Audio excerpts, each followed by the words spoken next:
भागीदारी, साझेदारी और हिस्सेदारी की बात करनी है। जब तक हमारी पार्टिसिपेशन किसी गवर्नमेंट में नहीं होगी, हमारे मसाइल हल नहीं होंगे। आज जितनी भी पार्टियां अपने आप को सो कॉल्ड सेकुलर कहें, वो डेमोक्रेटिक कहें, वो सारी के सारी सूडो सेकुलर पार्टियां हैं, छद्म धर्मनिरपेक्ष पार्टियां हैं। हिंदू, मुसलमान, सिख, ईसाई या इवन वो नास्तिक भी हों, हम तमाम भाई भाई हैं। हम लोगों को बांटने की कोशिश, हमारे दरमियान दूरियां पैदा करने की कोशिश की जा रही है, जिसको हम सफल नहीं होने देंगे इंशाअल्लाह रहमान। और ख़ास करके आरएसएस जो 97 साल में कामयाब नहीं हो सकी, तो मैं कहता हूं कि 97 सदियां गुजर जाएंगी, हम लोगों का जो अन्योन्याश्रय संबंध है, हिंदुओं का, मुसलमानों का, सिखों और ईसाइयों का, वो उस संबंध को कोई ख़त्म नहीं कर सकता इंशाअल्लाह रहमान। निश्चित रूप से सबसे पहले तो मैं आप लोगों को धन्यवाद अर्पित करना चाहता हूँ, जो आपके चैनल के दर्शकों को। दौरा हम लोगों का चल रहा है, यही हम लोगों की ड्यूटी है, उसको ड्यूटी को परफॉर्म करना है। क्षेत्र में दौरे के दौरान जो हम लोगों ने महसूस किया, वो काफ़ी पॉजिटिव रिस्पांस हमारे पक्ष में आ रहा है। चूँकि 70 साल का चुनावी इतिहास जो है, उसमें हम लोगों को, ख़ास करके मुसलमानों, दलितों, आदिवासियों, पिछड़े वर्ग के लोगों और तमाम शोषित और वंचित वर्ग के लोगों, जो एक्सप्लॉयटेड सेक्शन है, जो अंडर प्रिविलेज्ड सोसाइटी है, उनका जिस तरह से शोषण और दोहन किया गया है, उनके मौलिक अधिकारों का हनन किया गया है, जिसकी आवाज़ हमारे बैरिस्टर असदुद्दीन ओवैसी साहब सड़क से सदन तक बेबाक और दबंग अंदाज में उठा रहे हैं। तो आज गोपालगंज के सरजमीन पे जिस तरह से पिछले चुनाव में हमारे साथ धोखा दिया गया, बल्कि मैं तो कहूँ कि गद्दारी की गई हमारे साथ।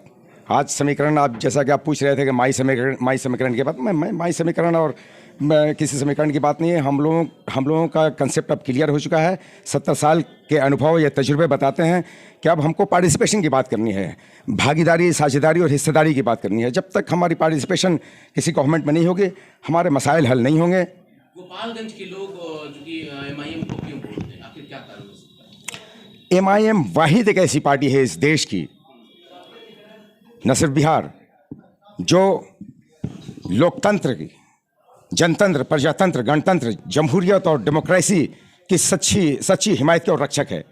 आज जितनी भी पार्टियां अपने आप को सो कॉल्ड सेकुलर कहें, वो डेमोक्रेटिक कहें, वो सारी के सारी सूडो सेकुलर पार्टियां हैं, छद्म धर्मनिरपेक्ष पार्टियां हैं, फर्जी, नकली और झूठी जमहूरी पार्टियां हैं। और ये मैं नहीं कहता, ये इस देश के सर्वोच्च न्यायालय, सुप्रीम कोर्ट के 4 सिटिंग जजेस ने आकर पूरे देशवासियों से आह्वान किया कि भारतवासियों, इस देश का लोकतंत्र, इस देश का जनतंत्र, प्रजातंत्र, गणतंत्र, इस देश की जमहूरियत और डेमोक्रेसी खतरे में है, इसको बचा लो। तो ये लोग लोकतंत्र के भक्षक हैं, जनतंत्र के भक्षक हैं। और आज जो 2014 के बाद से आज जो देश का माहौल है, जो नफरत का माहौल है, घृणा आपस में, ये देश एकता में विविधता में एकता का देश है, विभिन्नता में एकता का देश है, इख्तलाफ में इत्तेहाद का देश है, डाइवर्सिटी में यूनिटी का देश है। तो और ये हमारे देश की यही खूबसूरती है। हम सब हिंदू, मुसलमान, सिख, ईसाई या इवन वो नास्तिक भी हों, हम तमाम भाई भाई हैं। हम लोगों को बांटने की कोशिश, हमारे दरमियान दूरियां पैदा करने की कोशिश की जा रही है, जिसको हम सफल नहीं होने देंगे इंशाअल्लाह रहमान।